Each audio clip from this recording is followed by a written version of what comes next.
Holy cow. All right, well, so now you're stuck with me. I could bore you for an hour. So, what have you guys done so far today? We've looped all the way around. Okay, so I'm the last one and then you're out of here? Pretty much. All right, so you're going to go buy lunch and bring it back for all of us. Sounds pretty good. Not bad, not bad. We can work it. Art, you're going to run over to Chubby's and bring us back a hamburger? Good idea. All right. So, who am I? Since Mom's here, we can pick on her. Grandma knows. She already knows you. Maybe. I must have been very good at So I always ask you dumb questions. You gotta know that. See, you just can't go out and just do this. Okay? You live in Indiana. Who was the first European country that owned Indiana? The first European country. First European country that owned Indiana.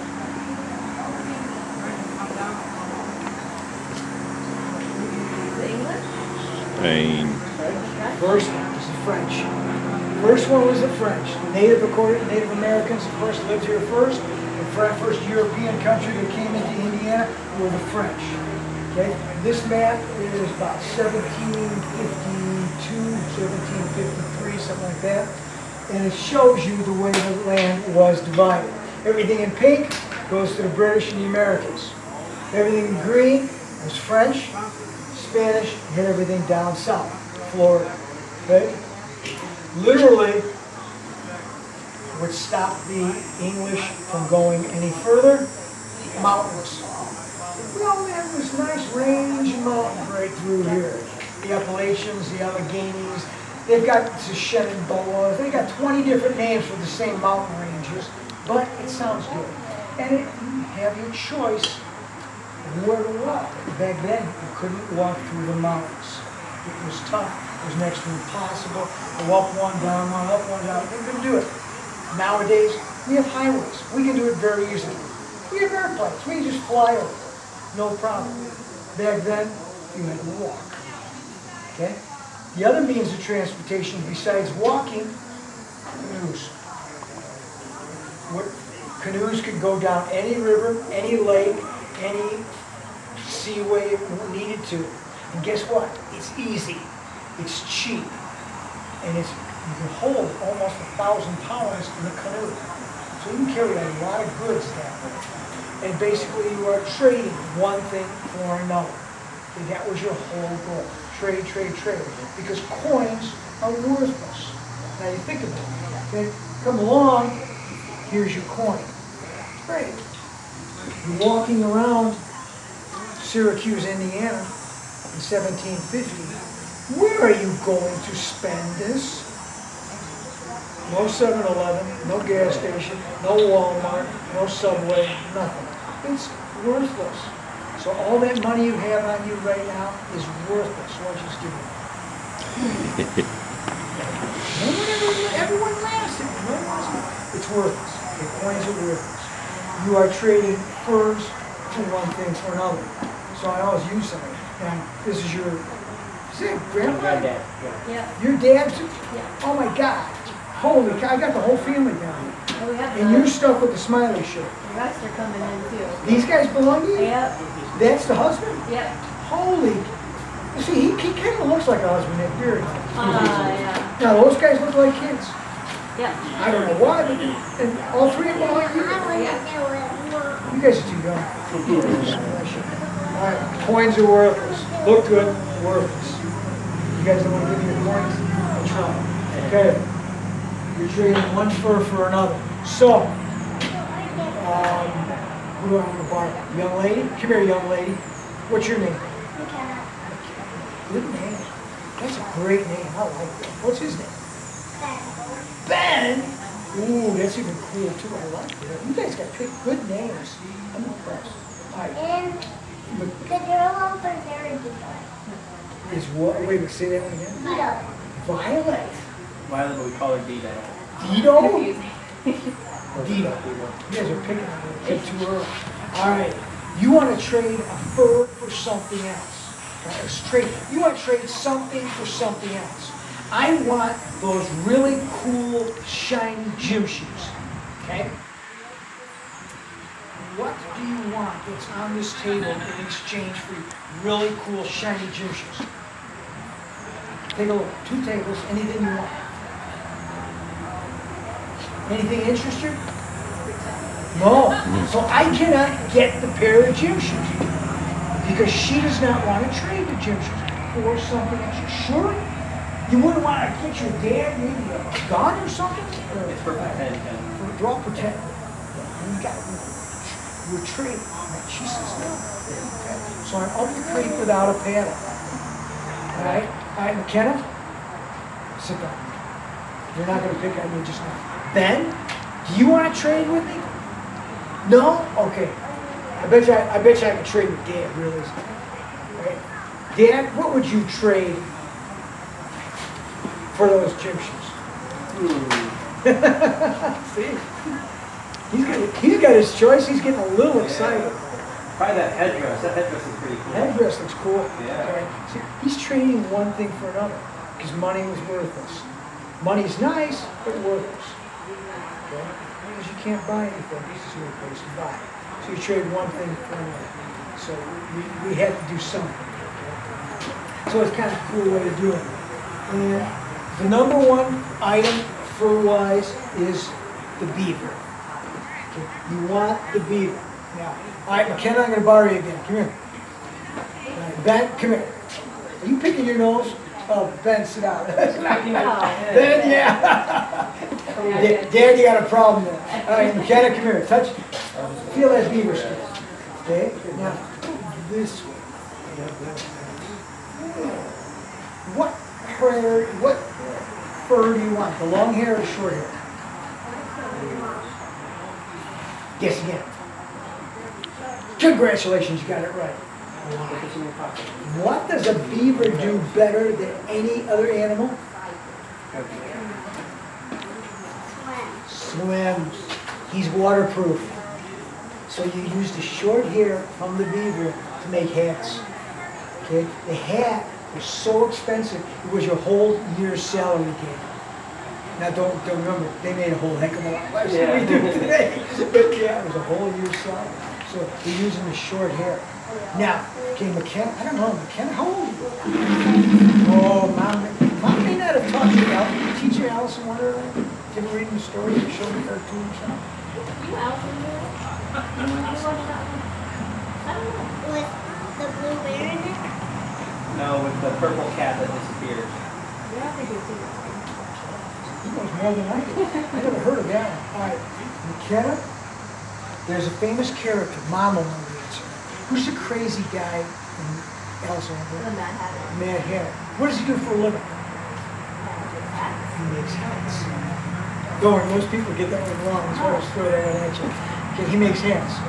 He took the long hair off with a chemical called mercury, had short hair underneath, made hats.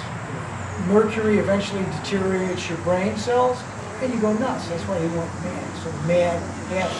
Okay, a lot of the old stories, when we were kids, we used to hear a lot of these, more so than these guys do. Listen to the names, listen to the stories, see what they did. There was a reason Alice in Wonderland had the Mad Hatter and the Queen and everything else. Trace it back to who they were trying to talk about. It wasn't always necessarily a comic strip. It may have been a true story, but they made it into a comic strip. So it's always interesting. So McKenna, we're trading for that soft fur. We're trading that for something else to make something cool. My hat's just cheap felt, so it wouldn't look as good. But it looks nice anyway. I like it. You know, I'm not going to give it to you because that was really nice. Just after your watch, especially today. All right, McKenna, sit down by Ben. Ben, you feeling better? Good man, I love it. I love it. All right, so the French soldiers were the first ones in Indiana. How about that? Well, not really, but they were close. There were 3 whole towns in Indiana at that time. Fort Wayne, which is present day, at that time it was called Fort Miami. Guiaquinnon, which is present day Lafayette, and Vincennes, which guess what? Still consents. They haven't changed that name. That was it. Michigan had 4. Oh, God. Wisconsin had 1. Illinois had like 3 or 4 themselves. There weren't many. They had 70,000 people. The British had 3 million. We were slightly outnumbered. You get a rough idea. We had 10 soldiers in the fort. Now, 10 guys dressed like this with a musket, trying to fire that musket, can only do so much for only a short period of time. Because if they had enough people attacking them, they were in trouble. It wasn't very fair. It wasn't fair. The natives were attacking them, and I watched them walk in, is that it could hurt. One of the things what I was saying is that these were Native American weapons. Okay? People look, they're not real, nothing is real, everything is all redone, okay, made today. But they look really, really good. Now these are something I recommend to a young woman whose husband doesn't want to mow the lawn. Because if he doesn't, it's hers. Yeah, think about that, all right? These, of course, were a little more dangerous, so if he really doesn't want to mow the lawn, he's in a lot of trouble because that hurts. That is a knife blade. That can hurt you. I guarantee it. So we're not going to come near that. Okay? Regular tomahawk made by a blacksmith, really fancy metal also, carved a certain way, it makes it look good, but it still hurts. Okay? This one, just another piece of wood with an end on it. Get the point? It hurts. Okay? One of the things you gotta realize, people are nasty to each other. They've hated each other for years. Now this is when you're using a cause that's smaller. See where that's still longer? This one you're using a car. Doesn't get hard time? That's it. It's amazing. Kids don't behave. Oh, McKenna. Think about that now, dude. These are all Indian war clubs and the tomahawks, whatever. They're dangerous. They can hurt. You don't want them to hurt you, and you have to realize they can hurt you. You drop it the wrong way, it's going to hurt. Ouch at the same time. So we don't want that to happen. That's an Iroquois headdress used in ceremonies, different things like that. The idea of it's just something they wore. He's got some jewelry on, a necklace, and on his nose, on his ears. Makes him look somewhat realistic. As realistic as I can make it. How about that? I'm not going to say anything else. We've got some wampum belts. Now, wampum belts are really nice. Think about this. When we were kids, we used to do goofy things with shells. I think people used to make necklaces. I think when we were kids, not you guys. You guys were a little bit younger, or a lot younger. They used to make necklaces out of these things. And they'd wear them. They thought they were cool. I'm like, okay, whatever. You know, that's when we looked at some of these guys and yeah, guys, right, tell me about it. No, I don't. No, they just a little too far. But they use these things. Nowadays, they're either plastic or they're glass. No. Most of them are plastic. No. The Indians actually would like the glass, but they use shells. River, lakes, whatever. They use the shells to make them. The idea was that each one would tell you a story. Usually they're bigger and they tell you a bigger story. That's a smaller story. Don't ask me what the story is. I forget. So I'm going to have to find that person and see if they can tell me what it is. Okay? This one, I can tell you what it means. It's pretty easy. It means we're going to war. Do you want to join us? So if my Indian tribe needs help, it's going to give it to your Indian tribe. You will take it. Say, yes, we will go to war. That's what we're going to use. Okay? It actually has a tomahawk on it. Gives you an idea that, hey, this is a real thing. Bows and arrows, really nice. Because you're trying to shoot something, right? A bobcat or a lynx quiver. Now, of course, it's made with something else. Back then, they used something very similar, except this is probably plastic. But it gives you the idea of pull the arrows and then we pull it out and start shooting. No one could understand why the Indians wanted to get away from the arrows and wanted to use a musket. These were so much more accurate and faster to load. Oops. The only bad thing is after you run out of them, they're all gone.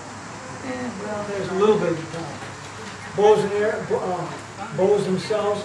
These are from the Potawatomi tribes. First one, very simple, made out of shell. Syracuse. Goes flying through the air, and it would hurt. Modern, Fort Modern, made out of steel. Now it's made out of a piece of metal that actually do more damage. So you have the rock and the metal. Right? And you get an idea of what they're like. They're supposedly replicas of Potawatomi animals. We'll see. We've done our trading, right? We traded our first, and we lost them too, didn't we? Okay. And I see what happens when I talk too much, I lose them. They like that. Yeah, all right. How far did we get with the first? What? How far did we get with the first? Do you remember? We only started, like, we got to, like, talking about the gun. Okay. Did we talk about the beaver fur? Okay, talk about the beaver fur. Now, I'm going to borrow Dad because Dad's got the answer to this one. Dad, what's another word for a dollar bill? What else do we call a dollar bill? A buck. A buck. Guys, this Now, deer skin sold for $1. So it was worth $1. Okay. Nowadays, we refer to a buck. We think of the male deer, father deer versus the female versus the dog. But it was a buck. They used the skin, the clothing, the saddles, book bags, not book bags, but bookcases, things like that. The fur looks really nice, worth it. But you want the leather. Makes it. Like those nice shoes I can get from my brother. Coyote looks really good, especially on a farm in Indiana. Other than that, it's worthless. Except you can use the fur to wear. It is nice and warm. There's a good couple of them. But it takes a few of them to make coats. But they are nice. Okay? Nowadays, they were basically hunted by a friend of mine who actually does hunt the animals. And I asked him if he furs from Indiana, that's what he got. But the beaver fur is when you have to pick up and buy, and you get a different idea of what they're worth. But the buck, everyone says, well, where did we get the name buck? Where did we get a lot of names?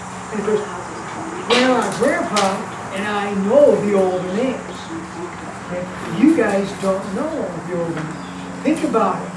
Do you remember when you walked down the aisle? What did you hold in your hand? Why? Think about that one. No one ever asks you that, but you go out and get one. Why do you hold a bouquet? Grandma, you don't know? Doesn't it smell really nice? Hey, remember, back then you took a bath once a year. You didn't smell very nice. So the bouquet basically helped hide your smell. It is, yeah. It goes along with that $1. So what are you going to do with it? Right? Now, you're trying to, what are the other fun things? Now the other books, you got 3 of them, right? Okay, let's say you guys go home tonight. You don't have any running water at home, and you want to take a bath.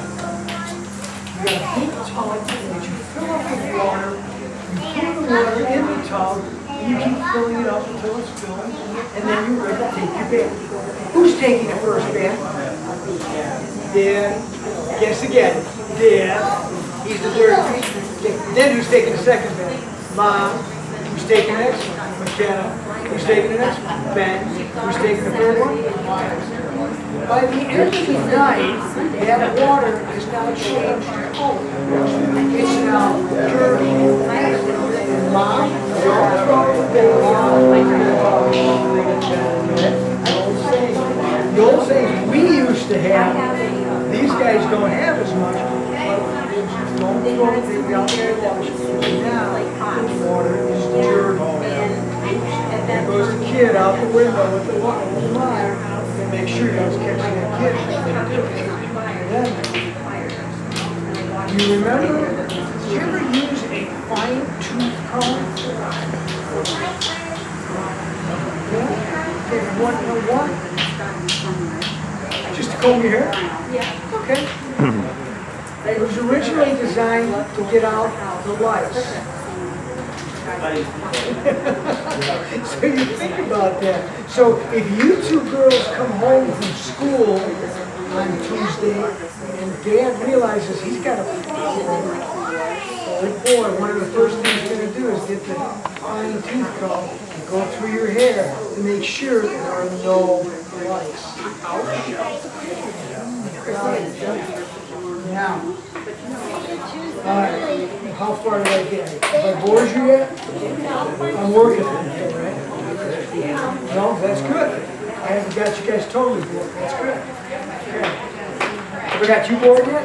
That's good. I always got to ask people that. Sometimes I'm worried if I get you bored,